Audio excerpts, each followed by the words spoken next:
The Third Testament, Revelations of Jesus Christ, Chapter 16, The Divine Law, the Law of God.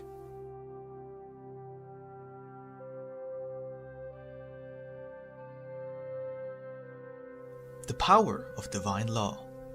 Thus saith the Lord, there are many men who judge my doctrine out of its time. That is, because their material nature does not allow them to see the eternal aspect of my lessons. My law is unchanging. It is men who, with their cultures, civilizations, and laws, pass, leaving only what the Spirit has built with its works of love and charity. It is the Spirit that, after every day of work and every trial, upon acquiring the arcane, beholds the unmovable stone of my law and the ever-open book that contains the doctrine of the Spirit. I have poured my light forth over all men, revealing to them the only existing truth. But you see how each man and each people feels, thinks, believes, and interprets it differently.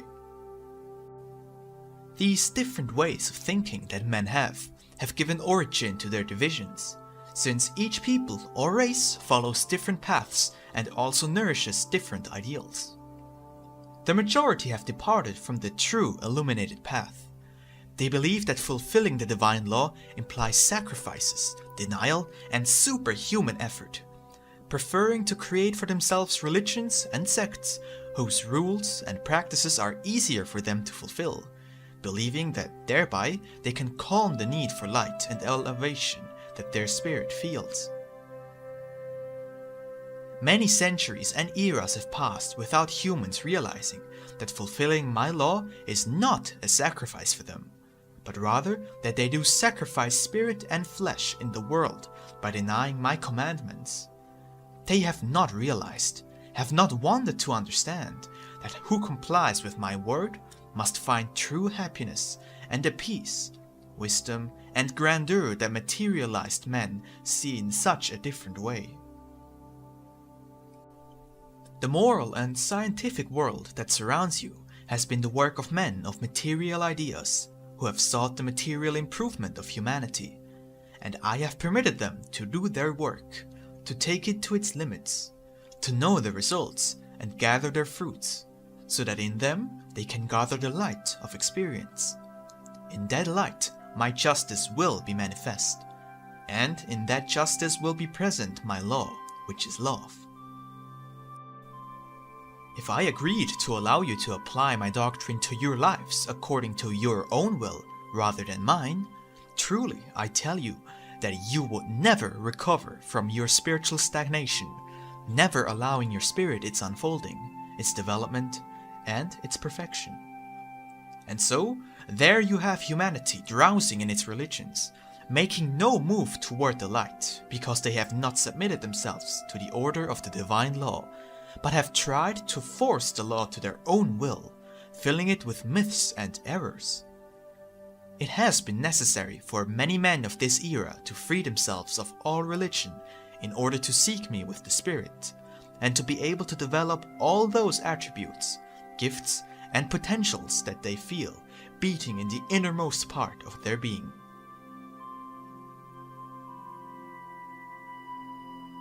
The commandment of the love of God in the spiritualist work. It is your God who speaks to you. My voice is the law. Today you are hearing it anew without the necessity of inscribing it upon a rock or sending my incarnate word among you. It is my divine voice that reaches your spirit and reveals to it the beginning of an era in which man will be justified, reconciled with his Creator, and purified, as it is written. I gave you the perfect lesson through Jesus. Analyze my passage through the world as a man from birth to death, and you will have an explanation of love in its perfect living form. I do not come to ask you to be equal to Jesus, for in him there was that which you cannot reach, perfection in the form of a man. For in him was God himself in a limited form, but I do tell you that you must imitate him. My eternal law has always spoken to you of that love. I said to you in the first times, love God with all your heart and spirit, and love your neighbor as yourself. Later, I gave you these inspirations. Love your brothers as the Father has loved you, and love one another. In this time I have told you to love God before all creation, to love God in all that exists, and all that exists in God, that you practice charity, and more charity with your brothers, in order to see the Father in all his splendor, for charity is love. I will not even say to you that this doctrine of spirituality will be a worldwide religion, because I never granted you a religion, but a law. I limit myself to telling you that the law that will triumph on earth, and which will be established in it to illuminate the existence of men, will be the law of love, which I have explained in my doctrine, so that you understand it fully. Mankind will still perform many false deeds of love and charity, until it learns to love and practice true charity, and many will go from religion to religion until their spirit elevates itself in knowledge and reaches an understanding that the only law, the universal and eternal doctrine of the Spirit, is the law of love, which everyone will attain. All the religions will disappear, and only the light of the temple of God will remain, shining within and outside of man, in which everyone will render only one worship of obedience, of love, of faith, and goodwill.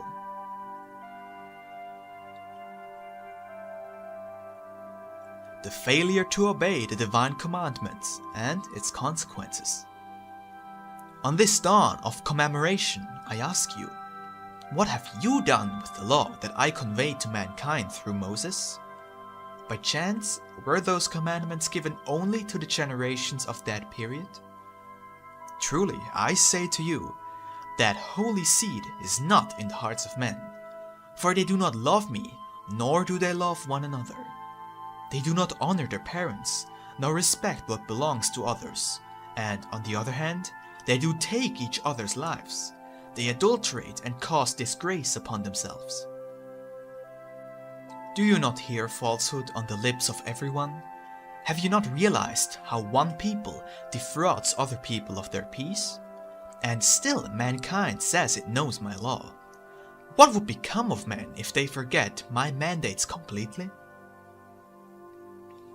In the second era, having entered Jerusalem, Jesus found that the temple, the place dedicated to prayer and worship, had been converted into a market, and the master, filled with passion, cast out those who had disrespected the temple, saying to them, "My Father's house is not a marketplace." Those who were cast out were less guilty for what they did than those who were responsible for guiding men in the law of God. The priests had converted the temple into a place where ambitions and grandeur reigned, and that kingdom was destroyed. Today, I have not taken a whip to punish those who disrespect my law. I have allowed them to feel the consequences of their own faults, so that they may realize that my law is inflexible and unchangeable. I have pointed out to man the righteous path that he needs to follow. If he departs from it, he exposes himself to the consequences of having broken my righteous law, where my love is manifested. I come to reconstruct my temple, a temple without walls or towers, for it is in the hearts of men. The Tower of Babel still divides humanity, but its foundations shall be destroyed in the hearts of man. Idolatry and religious fanaticism have also raised their high towers, but they are weak and shall fall. Truly, I tell you that my laws, divine and human, are sacred, and they themselves shall judge the world. Humanity does not believe it is idolatrous, but truly, I tell you, it still adores the golden calf. Chaos has returned because virtue does not exist, and where there is no virtue, there can be no truth. It is not that the law which the Father conferred to Moses has no force, nor that the doctrine of Jesus was only applicable to past times. Both of them, in their essences, are eternal laws. Recognize, however, that they are like a fountain from whose waters none are obliged to drink, but that whoever approaches that fountain of love does so through their own will. Interpret my teachings justly. Do not think that my spirit is happy to see your suffering on the earth, or that I come to deprive you of all that is gratifying to you in order to enjoy it myself. I come to make you recognize and respect my laws, because they are worthy of your obedience and respect, and because complying with them will bring you happiness. I taught you to render unto God what is God's, and to Caesar what is Caesar's. But for the men of today there is only Caesar, and to your Lord you have nothing to offer.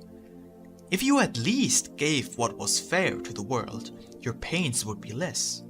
But the Caesar that you have put before you has dictated absurd laws for you, and has made you slaves and taken your lives from you without giving you anything in compensation.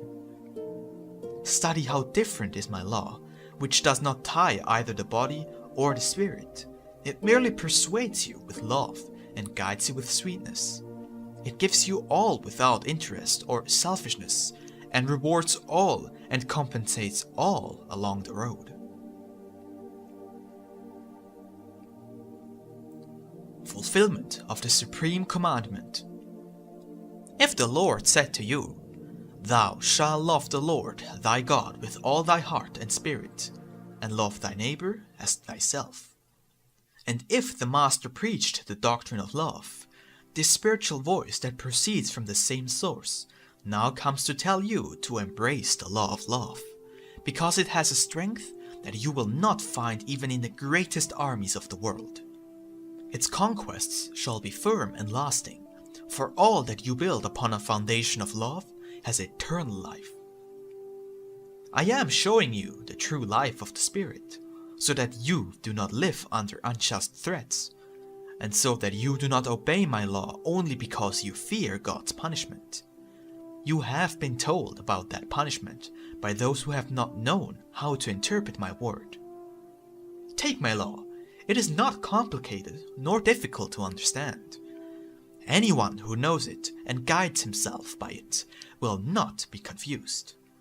Neither does he give room to false words or omens, to erroneous ideas or wrong interpretations.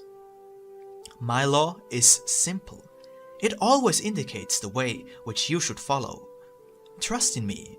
I am the way which will lead you to the White City, the Promised Land, which has its doors open awaiting your arrival. When will you realize that only by fulfilling my law will you be able to find health, happiness, and life? You acknowledge that in the material life there are principles that one needs to follow in order to survive. However, you have forgotten that there are also important spiritual principles that need to be respected, so that one may enjoy the source of eternal life in the divine kingdom. Remember that only I am your salvation. In times past, present, and yet to come, my law was, is, and will be the road and the guide of your spirit. Blessed shall be those who trust in my law, for they shall never be lost in the crossing of the ways. They shall come to the promised land and give voice to the hymn of triumph. I know that the greater your knowledge of me, the more you will love me. When I tell you to love me, do you know what I truly want to tell you? I am telling you to love truth, to love life, to love enlightenment, to love one another, and to love the true life. I wish that just as I love you, you love one another, and yourselves as well. For I have conceded to you not just a part of the guidance and direction, but rather taking care of yourselves. I have made your first duty with me. You must love yourselves, since you are the living image of your Creator. The mission that I have entrusted to my people on earth is both great and very delicate, and that is why I have sought them out in every era to inspire them with my word and reveal to them something more of the content of the law. The law of love, of good and of justice has been the spiritual inheritance that I have brought in every era. From lesson to lesson, I have led humanity to the understanding that the law can be summarized in one single commandment: love. Love the Father, who is the author of life. Love your brother, who is part of the Father. And love all that the Lord has created and ordered. Love is the cause, the principle, the seed of wisdom, of grandeur, of strength, of elevation, and of life. That is the true road traced by the Creator for the Spirit, so that step by step and dwelling to dwelling, you continue feeling ever closer to me. If from the beginning of time, mankind had created a cult of spiritual love, instead of falling into idolatrous rites and religious fanaticism, this world, today made into a valley of tears by man's anguish and misery, would be a valley of peace, to which spirits would come to gain merit in order to reach those spiritual dwelling places that a spirit on its road of elevation must enter after this life.